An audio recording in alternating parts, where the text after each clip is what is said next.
50 Cent bought out 200 front-row seats to his enemy's concert just to leave them empty, and also challenged an undefeated boxing champion to read Cat in the Hat on national television.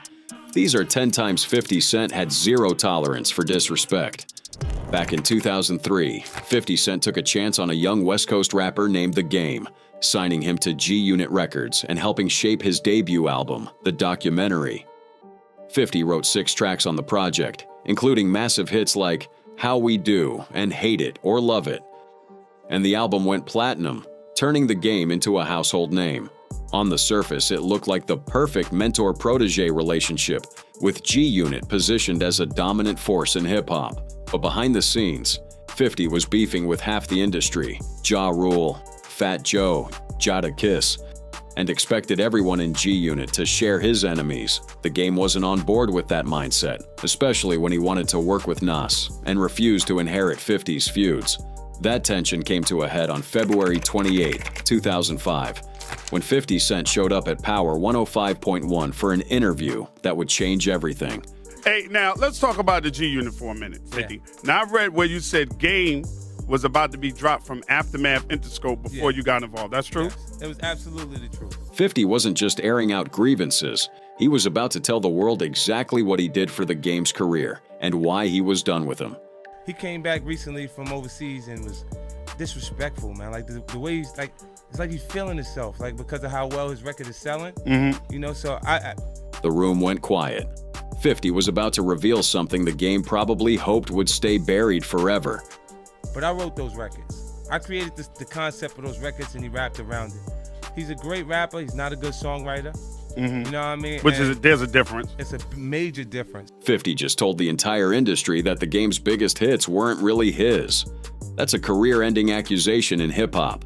But he wasn't done yet. So where does he stand as far as G-Unit is concerned right now? Across the street or around the corner. He's not in my camp. Not at all. No way. Okay. Not after being that disrespectful, and at the same time. And just like that, the Game was out. Hours after this interview, a shooting erupted outside Hot 97 involving the Game's entourage. The beef was officially on. But the Game caught wind of what 50 said and decided to respond on Hot 97 that same day. You know what I'm gonna do, man? I'm gonna be easy and I'm gonna make good music, homie. You know what else I'm gonna do, big dog? The Game tried to play it cool, but the damage was done. 50 had exposed him on the radio, questioned his songwriting abilities, and kicked him out of G-Unit in front of the entire world. This beef would spawn legendary diss tracks, a GU Not Boycott campaign, and over 15 years of back-and-forth tension. Exposing your own artist's ghostwriting situation is cold, but when 50 Cent found out about his rival's secret past as a law enforcement officer, he created one of hip-hop's most devastating character assassinations. The beef between 50 Cent and Rick Ross began around 2008, reportedly sparked by something as small as a dirty look at the BET Awards, but it quickly escalated into one of hip-hop's most personal feuds. What started as petty tension turned ruthless because 50 wasn't interested in just trading diss tracks. He wanted to dismantle Rick Ross's entire image.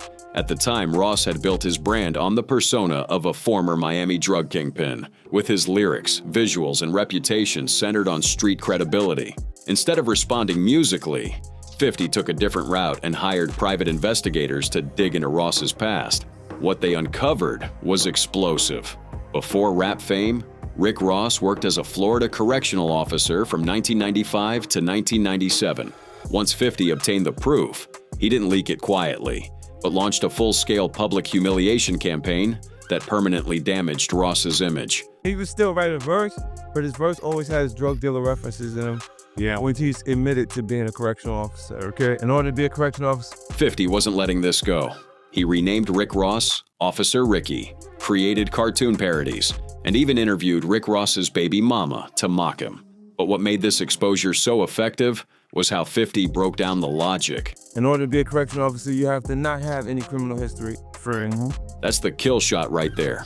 Everything Rick Ross rapped about, the drug deals, the street life, couldn't be true if he was clean enough to work in law enforcement. 50 didn't just call him fake, he proved it with receipts. Meanwhile, Rick Ross eventually had to address his past publicly. In an interview, he tried to explain how it all went down. Were you a correctional officer at one point? I was, yeah. So going all the way back. When was that? How long ago? Maybe when I was 20. 20 years old. Yeah. What kind of people were in there? You know, I didn't really get to make it to the prison. Rick Ross tried to own the narrative, claiming it was a brief detour suggested by a mentor. But by then, 50 had already cemented Officer Ricky in hip-hop history. The damage was permanent. Even today, over 15 years later, 50 still throws jabs at Ross's CO past whenever he gets the chance. What kind of rich nigga cut his own grass? Why you out there cutting your own grass? Me. You're trying to save money? You don't want to pay for the lawn to get cut, huh? Let me ask you, the AC broken in the month. 50 turned a background check into a career-long meme. That's what happens when you cross someone who has zero tolerance for disrespect. Destroying someone's street credibility is brutal, but when a bitter ex-lover came for 50 Cent, he didn't use his fists. 50 Cent and actress Vivica Fox dated briefly in 2003. It was a high-profile Hollywood relationship. Red carpets, photo ops, the whole nine. But when they broke up, nobody expected the fallout to last for over 2 decades. What started as a quiet split turned into one of the pettiest celebrity beefs in entertainment history. For years, things were relatively quiet between them, but in 2015, 50 Cent started publicly criticizing the TV show Empire, claiming the ratings dropped because of gay stuff in the storylines. And Vivica, who had nothing to do with Empire, decided this was her moment to fire back. What were your thoughts when 50 Cent blamed the second season ratings dip on gay stuff? First of all, you know, the pot calling the kettle black is all I'm saying. The room went silent. Andy Cohen's jaw nearly hit the floor. Vivica had just. T implied on national television that 50 Cent himself might be gay, and she wasn't backing down. So you mean sometimes if people protest too much about something, Yes. there's the fire is happening right there in front of them. Absolutely. I just never forget. Vivica was referencing a Vibe magazine cover where 50 and Soulja Boy posed together, suggesting the photo looked suspicious to her. She was going all in, using her platform to question her ex's sexuality in front of millions of viewers. Most people would have let the comments die down, maybe issued a statement through a publicist. But this is 50 Cent we're talking about. In 2016, 50 appeared on the same show, Watch What Happens Live, and gave a response that nobody saw coming. On Instagram. I said, oh no, because I let her lick my ass, she thinks I'm gay. You know what? You let her lick your ass and she thinks... And that's the problem. That's the problem. You let someone lick your ass and look what happens. The entire studio erupted. Andy Cohen couldn't even keep it together. 50 had completely flipped Vivica's narrative on its head, with one of the most outrageous clapbacks in talk show history. Instead of getting defensive about her accusations, he turned it into a joke about their bedroom activities and made Vivica the punchline.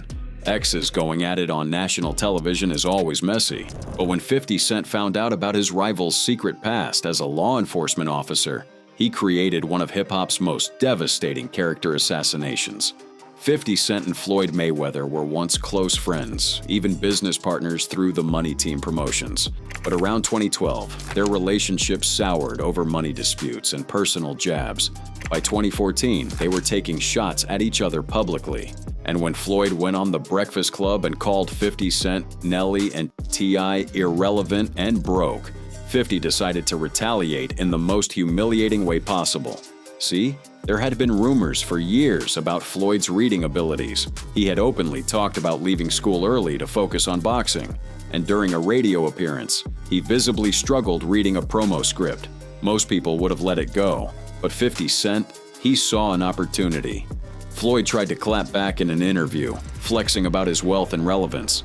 And what's so crazy is this, when people are not relevant, and they're not moving units like they was once moving, because you gotta realize this, I've been relevant for 18 years.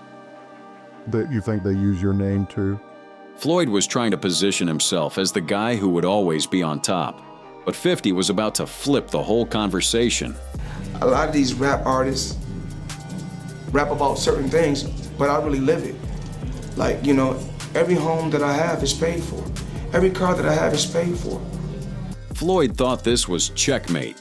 He was the real rich guy, and these rappers were just talking. But he had no idea what 50 was cooking up. That same day, 50 went on Instagram with what he called a special ALS ESL challenge. You say, Floyd said, Tiara, Nelly, 50. I'm like, what did he say me for? Nelly your first baby mama, Melissa, then took your fucking fiance. Say that. 50 just offered $750,000 for Floyd to prove he could read, but he wasn't done. When Floyd didn't respond, 50 lowered the bar even further. This is a special ASL ELS challenge for you, Floyd. If you can read one full page of a Harry Potter book, I'll give $750,000 to whatever charitable organization you want to. From Harry Potter to Dr. Seuss. Jimmy Kimmel even offered to host the challenge on his show. The internet went crazy. Memes flooded social media. And Floyd? He never accepted the challenge. The undefeated boxing champion who had never lost a fight just got knocked out by a children's book. Challenging someone's literacy is savage. But when 50 Cent decided to sabotage his rival's concert, he didn't need words at all, just a coupon. The beef between 50 Cent and Ja Rule goes all the way back to the late 1990s, rooted in street conflicts in Queens. They've traded diss tracks, fought physically, and gone at each other through their labels for decades. Murder Inc. versus G-Unit was one of hip-hop's biggest wars. But by 2018, most people thought the beef had cooled down. They were wrong. In October 2018, 50 Cent pulled one of the pettiest and most legendary moves in hip-hop history, and he did it with about $3,000 and a Groupon coupon. You had a beef with, or have a beef with Ja Rule? It's an old school. That's an old. But I understand that. But I understand in October you did something to get back at Ja Rule. Yeah. The interviewer knew something wild went down, and 50 was more than happy to explain. Please tell the people what you did, because this is quite I bought like the first 4 rows in his concert. You bought the first 4 rows in his concert? Yeah, they was like on Groupon for $15. It wasn't a big deal. 50 Cent saw that Ja Rule's concert tickets were selling for $15 on Groupon, a discount site. That's already embarrassing enough. But 50 took it to the next level. Yeah, I was like, how much are the tickets? $15. I said, okay, give me the first 4 rows. How many seats is that? That's got to be like 200 seats. 200 seats, first 4 rows, all empty. When Ja Rule came out to perform, he had to look at a sea of empty chairs right in front of him. 50 even posted photoshopped images of himself sitting in those empty seats on Instagram, laughing at his own pettiness. It's done for like $3,000. So when he came out, there's nobody in the first 4 rows of his concert? You do not want to with you. Ja Rule later denied it ever happened, calling 50 a fat liar and even offering $10,000 for proof. But 50 doubled down, confirming the sabotage in multiple interviews. Whether it happened exactly as 50 described or not, the story became legendary. Another example of how far he'll go to embarrass someone who crossed him. Buying out concert seats is creative pettiness. But when 50 Cent found out Tiara owed him money from a lawsuit she lost, he didn't just ask nicely, he hunted her down at the airport. In 2018, singer and reality star Tiara accused 50 Cent of reposting explicit images of her that had been leaked by her ex-boyfriend, filing a lawsuit, and publicly announcing legal action with attorney Lisa Bloom. At the time, it looked like 50 might finally face real consequences, but the case was ultimately dismissed. Things got worse for Tiara when the judge ordered her to pay 50 Cent's legal fees, starting at around $30,000. When she failed to pay, 50 turned the debt into a public spectacle, repeatedly posting memes and messages on Instagram demanding his money. He even attempted to garnish her love and hip-hop paychecks after she claimed she was broke. The situation reached peak pettiness when 50 had legal papers served to her in person at an airport. Miss Thomas? Yes. I'll give these papers. No, thanks. You're No. served. You're served. It's public property. You're served. Tiara tried to walk away, but it was too late. She got served right there in public, with cameras rolling, and 50 made sure the whole world saw it. 50 was celebrating while Tiara was processing what just happened. And the trolling didn't stop there. Years later, 50 was still talking about the money she owed him. Did Tiara Marie ever pay you all your money yet? Still owe me money. How much is left that she owed? I think it's like 50-something thousand now. It went up? I thought it was 25,000. Yeah, and it keep going up because she keep. The original $30,000 had ballooned to over $50,000 because of interest and delays. And when asked why he was still pursuing it so hard, 50 made his reasoning crystal clear. So wait, why though? What? Because I have to set examples so people don't keep coming to play with me. See, look, this is Lisa Bloom. I don't see nothing. See? I don't think nobody played with you, Phil. That's the 50-cent philosophy right there. It was never about the money. It was about setting an example. Come at him with a lawsuit and lose, you're gonna pay, both financially and with your dignity. Chasing down a singer for legal fees is petty, but when 50 Cent caught Bow Wow allegedly taking money from his VIP section, he turned it into one of the most absurd beefs in hip-hop history. In 2019, 50 Cent was in the middle of his legendary Run Me My Check era, publicly calling out anyone who owed him money on Instagram. He had already gone after Tiara Mari, Young Buck, and others. But his next target was someone nobody expected, Bow Wow. 50 and Bow Wow had been partying together at a strip club. 50 had money spread out in his VIP section for the dancers, the usual strip club etiquette. But according to 50, something happened the next day that he couldn't let slide. Somebody gotta come get the rest of this.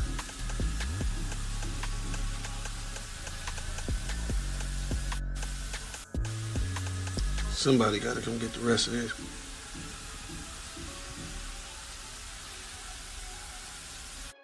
"50 posted Instagram videos accusing Bow Wow of stuffing $1,000 in singles from his VIP section into his pants and walking out with it. He shared footage and demanded the money back by Monday.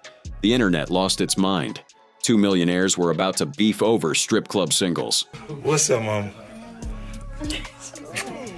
How you doing? Good. How the is in here? 50 was letting everyone know this wasn't about the amount. It was about principle. You don't touch another man's money, period. It ain't your room, just go and order it. You hungry? Tell them, bring me lobsters and shit. So I don't eat that cheap shit. How you doing, bro? Hey, look at that booty all out on the bed. Look at Bow Wow fired back, calling it capping and claiming the money was his own from a Houston show. Comedian Lil Duval got involved, trolling Bow Wow and making the whole situation even more chaotic. The beef went viral, with everyone clowning the absurdity of arguing over strip club dollars. But here's the thing about 50. He doesn't stop until he gets paid. Within a week, Bow Wow paid back the amount, and 50 confirmed the resolution on Instagram. The beef was squashed, but the lesson was clear. Don't touch 50's money, not even his singles. Accusing someone of stealing strip club money is wild, but when 50 Cent found out an actor from his own TV show owed him hundreds of thousands, he put him on blast in front of everyone. Actor Jackie Long had appeared in movies like ATL and had a role on 50 Cent's hit series, Power. They ran in the same circles, attended the same events, and seemed to be cool. But behind the scenes, there was a financial situation brewing that was about to explode publicly. In 2019, 50 Cent accused Jackie Long of owing him $250,000, and instead of handling it privately, 50 did what he does best. He took it to Instagram. He posted memes shaming Jackie as broke, called him Floyd's son, a reference to the Floyd Mayweather beef, and threatened to expose him further if he didn't pay up. Man, get the f*** out of here with that shit, man. Jackie Floyd. People know you because of Floyd, Jackie. You what you want to think, you motherfucker? That's what you want to think. Go ahead. Get that shit out of here, man. 50 was connecting Jackie to Floyd Mayweather, implying they were both on his list of people who owed him. The public shaming went on for months. Ray J tried to mediate. Nick Cannon urged them to resolve it. But 50 wasn't letting up until he got his money. Where you get I bought it. It's like $10. We gotta get you the 5D. We gotta get to 5 these 7 days. Hey, it works. Finally, by late 2020, Jackie Long paid his debt, and 50, true to his word, publicly declared him debt-free. Because they keep saying I owe you money, man. How much I owe you? We about even now. If we even, I owe you shit no more, right? Don't be nothing. The tension was gone. Jackie was finally free from 50's Instagram wrath. What I owe you, Five? What do I owe you? After you pull off that big move for me in Power? I owe you shit no more, right? Don't owe me nothing. Hey, y'all heard what he said. After I pulled off the move in Power, I don't owe him a thing. Jackie played a role on Power, and after settling up, he wanted the world to know the beef was officially over. 50 got his money, Jackie got his piece, and the internet got another lesson. Don't owe 50 Cent anything. Debt-shaming actors is one thing, but when 50 Cent crashed Jay-Z's stage at Madison Square Garden, he wasn't collecting money. He was collecting respect. The tension between 50 Cent and Jay-Z goes back to 1999 when 50 released How to Rob, a track fantasizing about robbing famous rappers, including Jay-Z. Hop fired back with bars dismissing 50 as irrelevant. Go against Jigga. Your ass is dense. I'm about $1. What the f is 50 cents? 50 responded, but Jay never replied on wax again.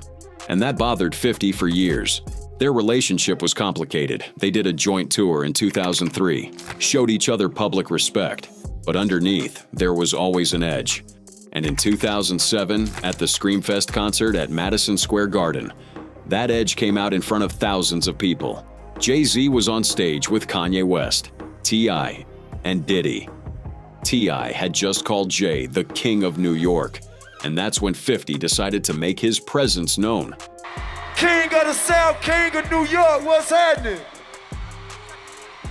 Hey, but wait a minute. Rock is in the building, baby. You already know. 50 crashed the stage uninvited, running laps around them, flexing, and making it clear he wasn't about to let anyone claim New York without acknowledging him. We got, hey. You can get down, nigga. You can get down. It's all good. This a real special moment, ain't it? Come on, you can get something. This a real special moment, ain't it? Let's go. Jay was visibly annoyed, telling 50 to get down. But 50 wasn't leaving until he made his point. Diddy tried to smooth things over, but the awkwardness was undeniable. 50 had just crashed hip-hop royalties' performance at MSG. Years later, Jay made a comment that nobody's scared of 50 Cent. And 50 had thoughts about that too. I don't think we was taken out of context. No, I think the guy who was talking to him made him feel like a punk. You see what I'm saying? So he had to say, yo, nobody scared of 50. 50 flipped the whole narrative. It wasn't about whether people were scared of him. It was about Jay having to prove himself in that moment. And then 50 went deeper. See, he's a piece of work, man. He always puts somebody in front of him. When Jada came for him, he put Beanie in front of him. 50 accused Jay of using proxies to fight his battles instead of handling beef directly. And then he made it personal. You do shit like that, and I fuck up. Let me just go on record with that shit, because I ain't really with all like dumb shit. I think everybody already know that. And they know, like, they already know. 50 made it clear that kind of disrespect wouldn't fly with him. The message was received. Crashing stages at Madison Square Garden takes audacity, but when a random aspiring rapper tried to pitch 50 Cent on a date, tables literally got flipped. In June 2019, 50 Cent was at a New Jersey restaurant on a date with Nicki Nicole from Black Ink Crew Chicago. Everything was chill, good food, good company. Until an aspiring rapper named NFL Doom decided this was his moment to get discovered. Doom approached 50's table aggressively, trying to pitch his music and get 50 to check out his Instagram. But 50 wasn't there for business. He was there on a date, and when Doom wouldn't take no for an answer, things escalated quickly. He just wanted you to see his Instagram. 50 rejected him, but Doom didn't back down. He got in 50's face, demanding attention, acting like he deserved a meeting right there in the middle of the restaurant. And that's when 50 snapped. According to reports, 50 grabbed a table and started throwing chairs in a rage. The whole restaurant went into chaos.